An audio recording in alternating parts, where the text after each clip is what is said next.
Hey, we are back, and joining us now is Jordan Belfort, entrepreneur, speaker, and best-selling author. He's got a brand new book out called The Wolf of Investing, My Insider's Playbook for Making a Fortune on Wall Street. And Jordan, best known for, he was portrayed as by Leo DiCaprio on The Wolf of Wall Street. Jordan, welcome to the Brian Kilmeade Show. Thank you. Nice to be here, Brian. Hey, Jordan, before you started in finance in your career, I know with the movies can have to speed up everything. What did you know about business? So I was like one of those, kids that was like a born entrepreneur. I was always starting a business since the age of 8, right? I had a paper route that I was shoveling driveways after snowstorms in New York. Then I was a magician doing kids' parties and then made a lot of money at 16 years old, started to sell ices on Jones Beach. So it was always starting businesses. So it was in my blood, not in my family's blood. All my parents were both CPAs. So I had a kind of numbers background. But the entrepreneurial side was something that just came from me organically. And when did you say to yourself, I'd love to master the market? So I had started a business in my early 20s in meat and seafood, and I built up this very large company and then just made every mistake that a young entrepreneur could make, overexpanded, was undercapitalized, you name it, I made the mistake, right? Went bankrupt at about 23, and that's when I had heard stories about people working on Wall Street that were making millions. This is back in the 80s. I'm like, no way, it seemed impossible. But long story short, I got myself a job there, and that was when I first was exposed to the stock market, about 23, 24 years old, and I was just blown away by it. I did not grow up really understanding that, how much wealth could be created and also all the dastardly deeds that happen on Wall Street. And I think the reason I wrote this book ultimately is, I saw my own family members getting killed in the market the last couple of years. And there's a very simple way to avoid that and to really take advantage of all the value that Wall Street does create, because Wall Street does create massive value. They do. But the problem is they also have this other side where they then, beat you up really badly and churn you and burn you and create bubbles. So the idea is, how do you really participate in the market so you can expose yourself to all the great things they do and not get caught up in the nonsense? Now, some people listening to us right now go, I'm not in the market. That's not me. I'm not buying and trading stocks all day. But they are if they have a 401k, right? I mean, they are if they have mutual funds. They are if they have an investment account. Right. So in the book, I strongly urge you not to be trading all day and buying and selling and investing in individual stocks. That is playing the sucker's game. That's, in fact, the darker side of Wall Street. Really, you watch CNBC or whatever, where they're trying to convince you that you should trade from one stock to the next, to crypto, into oil, into bonds. That is a dead-end game. And unless you're a professional investor at the highest level, and even then, you're probably not even going to get close to matching the performance of the S&P 500. So the far better, more elegant way to invest is to simply, there's a couple of different positions you want to own, but they're long-term positions, and you want to be reinvesting your dividends, adding on to these positions slowly over time. And by doing that, you get to extract all this massive value that's being created in the economy while protecting yourself against all the crap that Wall Street slings at you and trying to get you to trade short term and buy options or the next shiny object. So in the book, I lay out this it's a proven formula, right? It's the best and worst kept secret at the same time of how you make money on Wall Street. So I believe everybody should really be doing this. And you're right, because if you have a 401k, an investment account, there are stocks in there, but typically those are being managed by a fund, and then you're paying fees and expenses and performance bonuses, and you don't need to do that. You just don't need to. So you're presenting a formula that you did not subscribe to that got you into a lot of trouble. Absolutely. No, this is the opposite of when I was on Wall Street. I was in that wild game of churning, burning, almost public venture capital, right? And I would never, as an older and wiser man, I would never suggest that someone do that to make money. Now, if you want to speculate, to have fun, there's nothing wrong with that, right? And I speculate myself, but that's not investing. That's speculating.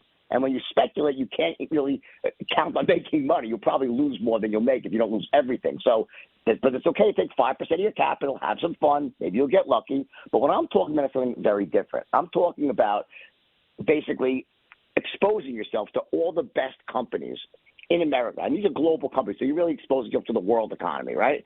And you can do this in one simple trade right, and put it into an account, a certain type of account. There's tax-free accounts. So there's a couple of nuances here, but it's very simple. It's like a set and forget strategy. And this has been proven academically, historically, to be a far more lucrative way for someone to invest their money for the long term and not get caught up in like trying to time the market. You can't time the market. It's too difficult. And, you know, we live in a world where all the information on every company is available to everyone at the same time. So unless you have inside information, which is illegal, then you're not going to be able to beat the market. You're just not. Or if you have lightning fast computers like Goldman Sachs on the floor where you're front running people, right? But we don't have that either. So my advice to people in the book is to essentially you can expose yourself to all the massive value that's being created, because Wall Street does create massive value.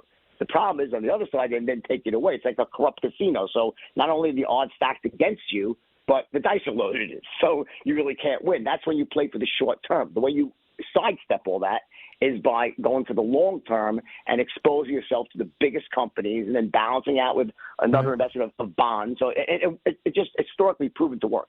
Jordan Belfort, our guest, the new book that he has is called The Wolf of Investing, My Insider's Playbook for Making a Fortune on Wall Street. So, Jordan, you wrote the book for a reason. You want people to get it. I understand that. But can you give us an idea of some of the companies you think we can rely on these days? Yeah. So, again, here's something about human beings, right? By our nature, we're really bad stock pickers. So for me to say to you, like, oh, buy this company or buy that, Meta is great, or you have to love Tesla, right? I mean, honestly, they're great companies, but here's the thing: you cannot. It's very difficult to pick one company that's going to outperform the market. Because if I say NVIDIA, which is artificial intelligence, well, guess what? That's already the hottest stock out there. It's gone 300%. So it might seem like a great investment intuitively, but it probably the best might be behind it. So the point is, how do you expose yourself to all the best companies at once? And the way you do that is through an index, meaning the S&P 500. So by buying all of the best companies at once in one simple trade, right, you're now exposed to everything. You don't have to play I'm going to figure which one is better, which one's going to fall from grace. So buy it all. Right? So, you buy it all. But here's the thing. Then you have S&P, the company itself, right, which is 30,000 employees. Their index committee is literally poring over every company document, every report, and they're replacing the index. So the 500 companies that are there today are not going to be the same 500 companies that are there in 90 days. There might be one or two that change. And over 10 years, many of them change. So what happens is by buying the index, you're getting exposure to, at any given moment, all the best companies that are out there in the world, right? They're paying dividends, and you want to reinvest those dividends. And then also by adding a little bit of money each month or each quarter, whenever you can. I'm talking it could be $50, $100, or hopefully more each month, right? You could start off with as little as $10,000 or even less and end up in millions waiting for you when you're ready to retire. And that's through the process of long-term compounding, dividend reinvestment, and adding a little bit each month to your portfolio. You're not going to do that by buying individual stocks. You're gonna get whipsawed more often than not. If you'll be right one time, but eventually you're gonna roll in snake eyes and it's over.